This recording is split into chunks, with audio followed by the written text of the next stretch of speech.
തൃശൂർ അതിരൂപതയുടെ ഈ സമുദായ ജാഗ്രതാ സദസ്സ് ഞാൻ ഇങ്ങോട്ട് കടന്നു വന്നപ്പോൾ എന്നോട് ചില മാധ്യമ പ്രവർത്തകർ ചോദിച്ചു, ഈ ഹാള് നിറഞ്ഞ് കവിഞ്ഞൊഴുകിക്കൊണ്ടിരിക്കുകയാണല്ലോ, എന്താണ് ഇതിന്റെ പുറകിലെ ചേതോവികാരം? അഭിയുന്ന പിതാവിന്റെ വാക്കുകളിലും ജോഷി വടക്കൻ മാസ്റ്ററും ഇനി തുടർന്ന് കേൾക്കാനിരിക്കുന്നവയിലുമൊക്കെ നമ്മൾ ശ്രവിക്കുന്ന ആ ചേതോവികാരം അത് തന്നെയാണ് എനിക്കും ഇവിടെ അടിവരയിട്ട് പറയാനുള്ളത്. സെന്റ് തോമസ് കോളേജിന്റെ അങ്കണത്തിലാണ് നമ്മളിവിടെ ഒരുമിച്ച് കൂടിയിരിക്കുന്നത്. ഈ അങ്കണത്തില്, ഈ ഹാളിലും മാർ തൂങ്കുഴി പിതാവിന്റെ പേരുള്ള ഈ ഹാള് നിറഞ്ഞു കവിഞ്ഞ് നമ്മളുടെ ഒന്നാം നിലയിലും രണ്ടാം നിലയിലും ഒക്കെ നമ്മുടെ സമുദായ അംഗങ്ങള് അവിടെയുള്ള ക്ലാസ് മുറികളിലൊക്കെ ബെഞ്ചുകള് നീക്കിയിട്ടുകൊണ്ടിരുന്ന് ഇതിൽ പങ്കെടുത്തുകൊണ്ടിരിക്കുകയാണ്. ഈ ക്ലാസ് മുറികൾക്കൊരു പ്രത്യേകതയുണ്ട്. ഇത് 130-ലധികം വർഷങ്ങൾ പഴക്കമുള്ള ഈ തൃശ്ശൂരിന്റെ സ്വത്വബോധത്തെ നിർണയിക്കുന്നതിൽ വലിയ പങ്ക് വഹിച്ചിട്ടുള്ള ക്ലാസ് മുറികളാണ്. ഇവിടെ പഠിച്ചിറങ്ങിയവര് ഈ കേരള സംസ്ഥാനത്തെ നയിച്ച് 3 മുഖ്യമന്ത്രിമാർ ഇവിടെ പഠിച്ചിറങ്ങിയിട്ടുണ്ട്. ഈ രാഷ്ട്രത്തെ നയിക്കാൻ കെൽപ്പുള്ളവര് പനമ്പള്ളി ഗോവിന്ദ മേനോൻ, EMS അച്യുത മേനോൻ, കേന്ദ്രമന്ത്രിയായിരുന്ന CM സ്റ്റീഫൻ, അതുപോലെ ഇപ്പോൾ ജീവിച്ചിരിക്കുന്ന VM സുധീരനെ പോലെയുള്ളവര്, ഇവരെയൊക്കെ രാഷ്ട്രബോധം പഠിപ്പിക്കാൻ, ഇവരെയൊക്കെ സമുദായത്തിന്റെ മുമ്പിൽ ചോദ്യങ്ങൾ ഉയർത്തുവാൻ, ഈ സമുദായത്തിന്റെ പുരോഗതിക്ക് വേണ്ടി അവബോധവും കെൽപ്പുമുള്ളവരാക്കുവാൻ സാധിച്ചിട്ടുള്ള നമ്മുടെ സമുദായത്തിന്റെ സ്വന്തം കോളേജിന്റെ മുറ്റത്താണ് നമ്മൾ ഇരിക്കുന്നത്. അവരെയൊക്കെ ഇങ്ങനെ ചോദ്യങ്ങൾ ചോദിക്കാനും, ഈ സമുദായത്തിന്റെ അവകാശങ്ങൾക്ക് വേണ്ടി, സമൂഹത്തിന്റെ ന്യായമായ അവകാശങ്ങൾക്ക് വേണ്ടി, ഈ നാടിന്റെ സ്വത്വബോധത്തെ ഉണർത്തുന്നതിന് വേണ്ടി പ്രാപ്തരാക്കുവാൻ കഴിഞ്ഞിട്ടുള്ളൊരു സമുദായം എന്ന നിലയിൽ നമുക്കൊരിക്കലും പുറകോട്ട് പോകാൻ സാധിക്കയില്ല. ആത്മബോധത്തോടുകൂടിയാണ് ജനറാളച്ചൻ പറഞ്ഞതുപോലെ വലിയ ആത്മവിശ്വാസത്തോടെ, അഭിമാനത്തോടുകൂടെ തന്നെയാണ് നമ്മളൊരു സമുദായം എന്ന നിലയിൽ ഈ സമൂഹത്തിൽ നമുക്ക് ജീവിക്കാനും വളരാനും ന്യായമായ ഒരു പൗരന്റെ അവകാശങ്ങളൊക്കെ നേടിയെടുക്കാനുമുള്ള സ്വാതന്ത്ര്യമുണ്ട്. അതിനുവേണ്ടി ഞങ്ങൾ മുറവിളി കൂട്ടും, ഒറ്റക്കെട്ടായിട്ട് നിൽക്കും എന്ന് പറയുവാൻ കെൽപ്പുള്ള ഒരു സമുദായമാണ് ഇവിടെ ഒരുമിച്ച് കൂടിയിരിക്കുന്നത് എന്ന് പറയുവാൻ ഞാൻ ആഗ്രഹിക്കുകയാണ്. ഈ സമുദായത്തിന്റെ ഈ അവകാശങ്ങളുമായി ബന്ധപ്പെട്ടിട്ടുള്ള ഒത്തിരി കാര്യങ്ങൾ നമ്മളിവിടെ ശ്രവിക്കുകയുണ്ടായി. അഭിയുന്ന പിതാവ് പറഞ്ഞു നിർത്തിയെടുത്ത് നിന്ന് ഞാൻ ആരംഭിക്കാൻ ആഗ്രഹിക്കുകയാണ്. ഉറക്കം വെടിഞ്ഞ് ഉണരേണ്ട സമയമായിരിക്കുന്നു. പത്രോസിന്റെ 1-ാം ലേഖനം 5-ാം അധ്യായം 7-ാം വാക്യത്തില് നമ്മൾ ഇങ്ങനെ വായിക്കുന്നുണ്ട്, സമചിത്തതയോടെ ഉണർന്നിരിക്കുവിൻ. നമ്മുടെ ഈ സമുദായം എന്നും ഉണർന്നെണീറ്റിട്ടുള്ള, ഉണർവോടുകൂടെ നിന്നിട്ടുള്ള സമുദായമാണ്. എന്നാൽ നമ്മളുടെ സമചിത്തത പലപ്പോഴും പലരും തെറ്റിദ്ധരിച്ചിട്ടുണ്ട്. നമ്മളിങ്ങനെ സമചിത്തതയോടുകൂടെ, ക്ഷമയോടുകൂടെ കാത്തിരിക്കുന്നത് കാണുമ്പോൾ ഈ സമുദായത്തിന്റെ നേരെ കുതിര കയറിയാൽ അവരൊന്നും പ്രതികരിക്കയില്ല എന്ന് ചിന്തിക്കുന്ന പലരും നമ്മുടെ ചുറ്റുവട്ടത്ത് വളർന്നുകൊണ്ടിരിക്കുകയാണ്. പ്രിയമുള്ളവരെ, ഈ സമുദായ ജാഗ്രതാ സദസ്സ് അവർക്കുള്ള മറുപടിയാണ്. ഞങ്ങൾക്ക് ന്യായമായിട്ടുള്ള അവകാശങ്ങൾക്ക് വേണ്ടി ഞങ്ങൾ മുറവിളി കൂട്ടും. അതിന് ആവശ്യമായിട്ടുള്ള എല്ലാ വേദികളിലും അതിനെ പ്രതികരിക്കാനും, ആ പ്രശ്നങ്ങൾക്ക് അഭിപ്രായം പറയുക മാത്രമല്ല, നമ്മുടെ ഭരണഘടന നമുക്ക് അനുവദിക്കുന്ന എല്ലാ അവകാശങ്ങളും ഞങ്ങൾ ഉപയോഗിക്കും. ഇവിടുത്തെ നമ്മുടെ ഭരണഘടനയും നമ്മുടെ നീതിന്യായ സംവിധാനങ്ങള്, നമ്മളുടെ ത്രിതല പഞ്ചായത്തുകള് തുടങ്ങി എല്ലാ തലങ്ങളിലും ഈ സമുദായം ഇതിൻ്റെ അവകാശങ്ങൾക്ക് വേണ്ടി നിലകൊള്ളും എന്ന് പറയുവാൻ ഞാൻ ആഗ്രഹിക്കുകയാണ്. ഇലക്ഷനുകൾ അടുത്തു വരുമ്പോൾ മുഖത്തൊരു ക്വാളിസ് പുഞ്ചിരിയുമായിട്ട് നമ്മുടെ മുമ്പിലേക്ക് കടന്നു വരുന്ന ജനപ്രതിനിധികളോട് നമുക്ക് ചോദിക്കാൻ സാധിക്കണം, ഞങ്ങൾ ചോദിച്ച ചോദ്യങ്ങൾക്ക് നിങ്ങൾ എന്താണ് ഉത്തരം പറയുന്നത്? നിങ്ങൾ കഴിഞ്ഞ നാളുകളിൽ എന്ത് ചെയ്തു? നിങ്ങൾ അധികാരത്തിൽ വന്നാൽ ഇനി എന്താണ് ചെയ്യാൻ പോകുന്നത് എന്ന് ചോദിക്കുവാൻ, നട്ടെല്ലോടുകൂടി ചോദിക്കുവാൻ നമുക്ക് സാധിക്കണം. പലപ്പോഴും നമ്മളെ മയക്കി കിടത്തുവാനുള്ള ഒരു പ്രവണതയാണ് നമുക്ക് ചുറ്റുമുള്ളത്. ഈ സമചിത്തത കാണുമ്പോൾ ഇവരെ എന്തെങ്കിലുമൊക്കെ ഒന്ന് പറഞ്ഞ് അവരെയൊക്കെ അനുനയിപ്പിച്ച് എങ്ങനെയെങ്കിലൊക്കെ കൂടെ കൊണ്ട് നടക്കാം. വേറെ ചിലർ ചിലപ്പോൾ കാര്യമായിട്ട് പ്രതികരിക്കും, അവരെ എതിർക്കും എന്നുള്ളത് കൊണ്ട് അവരുടെയൊക്കെ അവകാശങ്ങൾ അപ്പം തന്നെ അനുവദിച്ചു കൊടുക്കുകയും, നമ്മുടെ കാര്യം വരുമ്പോൾ ഒരു പന്തിയിൽ 2 വിളമ്പലുകളാണ് നടക്കുന്നത്.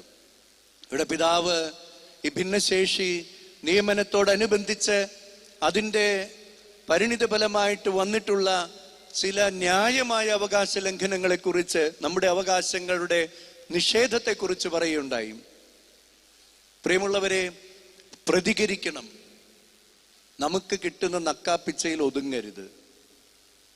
ഞാനിവിടെ ഒരു മീറ്റിങ്ങിൽ പറഞ്ഞ ചിന്ത എൻ്റെ മനസ്സിലേക്ക് വരികയാണ്. തവളയാണ് എൻ്റെ മനസ്സിൽ വരുന്നത്.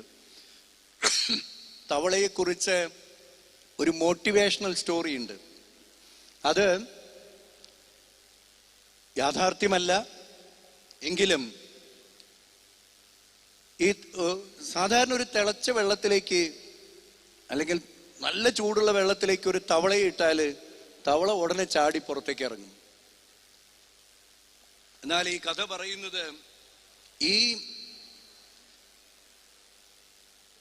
ഒരു തവള നല്ല തണുപ്പുള്ള കാലത്ത് ഒരു ചെറു ചൂട്, ഒരു ഇളം ചൂടില് ഒരു പാത്രത്തില് ഇങ്ങനെ ചൂട് ആസ്വദിച്ചിരിക്കുമ്പോൾ അതിനിടയിൽ ഒരു കുറച്ചുകൂടെ ചൂട് കൊടുത്തു കഴിഞ്ഞാൽ അത് കൂടുതൽ ആസ്വദിക്കുമെന്നാണ്. ആ ചൂട് അല്പാൽപമായിട്ട് നമ്മളിങ്ങനെ കൂട്ടിക്കൊണ്ടു പോകാന്ന് വിചാരിക്കുക. തവള വളരെ ഹാപ്പി ആയിട്ട് നീന്തി തുടിച്ച് നടക്കും.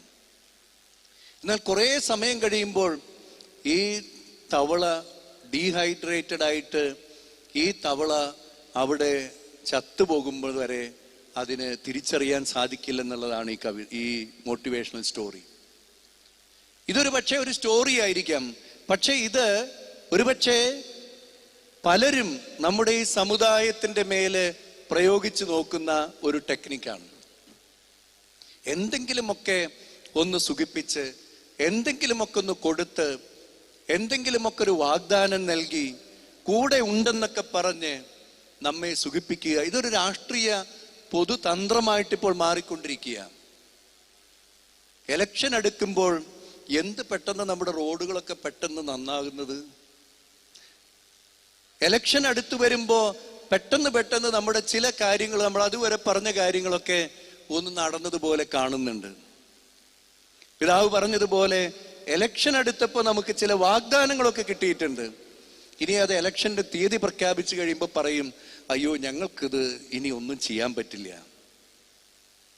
ഇങ്ങനെ ഈ സമുദായത്തെ ഇങ്ങനെ ഒരു ചൂടുവെള്ളത്തിൽ ഇങ്ങനെ നിർത്തി, എന്നാൽ അതിന്റെ ഫലമായിട്ട് ഈ സമുദായം ശുഷ്കിച്ചു പോകാൻ ഇടവരുത്തുന്ന ഒരു സാഹചര്യം നമ്മുടെ ഇടയിൽ ഉണ്ട്. നമ്മുടെ ജനാധിപത്യ മാർഗങ്ങളെല്ലാം തന്നെ ഇതിനോട് പ്രതികരിക്കുവാനായിട്ട് നമ്മൾ ഉപയോഗിക്കേണ്ടതുണ്ട്. ഞാൻ നേരത്തെ സൂചിപ്പിച്ച പത്രോസിന്റെ 1-ാം ലേഖനത്തിലെ 7-ാം വാക്യം കഴിഞ്ഞ് 8-ാം വാക്യം പറയുന്നത് ഉണർന്നിരിക്കണം. എന്തുകൊണ്ടാണ്? പിശാച്, നിങ്ങളുടെ ശത്രുവായ പിശാച് ആരെ വിഴുങ്ങണമെന്നന്വേഷിച്ച് ചുറ്റി നടക്കുന്നുണ്ട്. തിന്മ എപ്പോഴും അങ്ങനെ കൊമ്പും വലിയ കൂർത്ത പല്ലുകളും കറുത്ത വേഷത്തിലൊന്നും അല്ല വരാൻ പോകുന്നത്. കൊറിന്ത്യ ലേഖനം 2-ാം ലേഖനം 11-ാം അധ്യായം 14-ാം വാക്യം നമ്മളോട് പറയുന്നുണ്ട്, പിശാച് പോലും പ്രഭാപൂർണനായ ദൈവദൂതനെ പോലെ പ്രത്യക്ഷപ്പെട്ടെന്ന് വരാം. നമ്മുടെ അടുക്കലേക്ക് കടന്നു വരുന്നവരെ അവരെത്ര സുന്ദര വാഗ്ദാനങ്ങൾ നൽകിക്കൊട്ടെ, എത്ര മാലാഖമാരുടെ വേഷം അണിഞ്ഞുകൊള്ളട്ടെ, അവരുടെയൊക്കെ തനിനിറം തിരിച്ചറിയാനും പ്രതികരിക്കാനും നമുക്ക് സാധിക്കണം എന്ന് പറയുവാൻ ഞാൻ ആഗ്രഹിക്കുകയാണ്. ജാഗ്രതയുള്ളവരായിരിക്കുക. ഈ ലേഖനത്തിൽ 9-ാം വാക്യം പറയുന്നതാണ്, വിശ്വാസത്തിൽ ഉറച്ചു നിന്നുകൊണ്ട് അവനെ, പിശാചിനെ എതിർക്കുക. പ്രിയമുള്ളവരെ, നമ്മൾ നമ്മുടെ സമുദായം എന്ന് പറയുമ്പോൾ ഈ വിശ്വാസ സമൂഹം, ഈ സമൂഹത്തിൽ ജീവിക്കുമ്പോൾ അവർ നേരിടുന്ന പ്രശ്നങ്ങളാണ് നമ്മുടെ മനസ്സിലേക്ക് വരുന്നത്. എന്നാൽ അതിനൊക്കെ അടിസ്ഥാനമായിട്ട് നിൽക്കുന്നത് നമ്മുടെ വിശ്വാസമാണ്, സഭയാണ്. ഈ സഭയോടുള്ള സ്നേഹവും സഭാമക്കൾ എന്നുള്ള അഭിമാനവും നമ്മുടെ മനസ്സിലുണ്ടാവുകയും വിശ്വാസത്തിൽ ഉറച്ചു നിന്നുകൊണ്ട് ഈ ശത്രുവിനോട് പോരാടുവാൻ നമ്മുടെ ഈ വിശ്വാസത്തെയും ഈ സമൂഹത്തിന്റെ നിലനിൽപ്പ് തന്നെ ചോദ്യം ചെയ്യുന്നവരെ ചെറുത്തു തോൽപ്പിക്കുവാൻ നമുക്ക് സാധിക്കണം. നമുക്ക് പല വിധത്തിലുള്ള വെല്ലുവിളികള് കടന്നു വരുന്നത് അഭിമന്യ പിതാവ് സൂചിപ്പിച്ചു. ശ്രീ രാജീവ് കൊച്ചുപറമ്പിൽ ഇനി തുടർന്ന് ഇതിന്റെ വിവിധ വശങ്ങള് നമ്മളോട് പറയാൻ പോകുകയാണ്. ഞാന് ഓട്ട് കമ്പനികളുടെയും ഈ ചൂളക്കട്ടകളുടെയൊക്കെ നാട്ടിൽ നിന്ന് മരത്താക്കരയാണ് ഞാൻ ജനിച്ചിരിക്കുന്നത്. ഈ ചൂളകൾക്കൊരു പ്രത്യേകതയുണ്ട്. അതിന്റെ പല ഭാഗത്ത് നിന്ന് തീ കത്തിക്കും. അതിന്റെ പല ഭാഗത്ത് നിന്നുമുള്ള ഈ തീ അങ്ങ് ചെല്ലുമ്പോൾ ഈ വളരെ ബലഹീനമായിട്ടുള്ള ഈ കളിമണ്ണ് കട്ടകളൊക്കെ അത് ബലമുള്ളതാകുന്നു, ശക്തിയുള്ളതാകുന്നു. ഈ സമുദായത്തെ പല വിധത്തിൽ പീഡിപ്പിക്കാൻ, പല ഭാഗത്ത് നിന്ന് ആക്രമിക്കുവാൻ, ഇതിനെ ചൂടുപിടിപ്പിക്കാൻ, ഇതിനെ അഗ്നിക്കിരയാക്കാൻ നിങ്ങൾ ശ്രമിക്കുമ്പോഴെല്ലാം ഈ സമുദായം അതിന്റെ ബലഹീനതകളൊക്കെ വെടിഞ്ഞ് കൂടുതൽ കൂടുതൽ ശക്തമായി കൊണ്ടിരിക്കുകയാണ്. ഏത് പ്രതിസന്ധികളെയും തരണം ചെയ്യുവാൻ പ്രാപ്തരായി കൊണ്ടിരിക്കുകയാണ് എന്നുള്ളതാണ് ഈ കഴിഞ്ഞ നാളുകളിൽ നമ്മുടെ ഇടവകകളിൽ നമ്മൾ കണ്ട ജാഗ്രതാ സദസ്സുകളിലും അതിൽ ചൂടുപിടിച്ച് ഇന്നിവിടെ കടന്നു വന്നിരിക്കുന്ന ഓരോ വിശ്വാസ സമൂഹത്തിലും എനിക്ക് നോക്കിക്കാണാനായിട്ട് സാധിക്കുന്നത്. അതുകൊണ്ട് ഒരു വെല്ലുവിളികളെയും നമ്മൾ ഭയപ്പെടേണ്ടതില്ല. നമ്മൾ തുടക്കത്തിൽ പ്രാർത്ഥനയിൽ കേട്ടതുപോലെ കർത്താവ് നമ്മുടെ മുമ്പിൽ നടക്കുന്നുണ്ട്. അവിടുന്ന് കൂടെയുള്ളപ്പോൾ ഈ വെല്ലുവിളികളൊക്കെ നമ്മെ കൂടുതൽ കൂടുതൽ ശക്തരാക്കും, ഉറപ്പുള്ളവരാക്കും. ബലിഷ്ഠമായ മതിലുകൾ കൊണ്ട് കർത്താവ് നമ്മെ സംരക്ഷിക്കും. അതിന് നമുക്ക് ഒറ്റക്കെട്ടായിട്ട് നിൽക്കാം, ബലമുള്ളവരായിട്ട് നിൽക്കാം. ഒരു പ്രതിസന്ധിയിലും വെറും കളിമണ്ണ് പോലെയാകാതെ നല്ല ചൂളക്കട്ടകളായിട്ട് മുന്നോട്ട് പോകാൻ നമുക്ക് സാധിക്കട്ടെ എന്ന് ആശംസിച്ചുകൊണ്ട് വിശ്വാസത്തിന്റെ ഈ പോരാട്ടത്തിൽ, ഈ സമുദായത്തിന്റെ നിലനിൽപ്പിന് വേണ്ടിയുള്ള ഈ സമരത്തിൽ അതിരൂപതയുടെയും സഭയുടെയും മനസ്സോട് ചേർന്ന് ഈ സമുദായ ശാക്തീകരണ വർഷത്തിന്റെ ഈ ആദ്യത്തെ കാൽവെപ്പ് പോലെ തന്നെ അവസാനം വരെ പോരാടുവാൻ സർവശക്തനായ ദൈവം നമ്മെ അനുഗ്രഹിക്കട്ടെ എന്ന് ആശംസിച്ചുകൊണ്ടും ഞാൻ എൻ്റെ വാക്കുകൾ ഉപസംഹരിക്കുന്നു. ദൈവം നമ്മെ അനുഗ്രഹിക്കട്ടെ.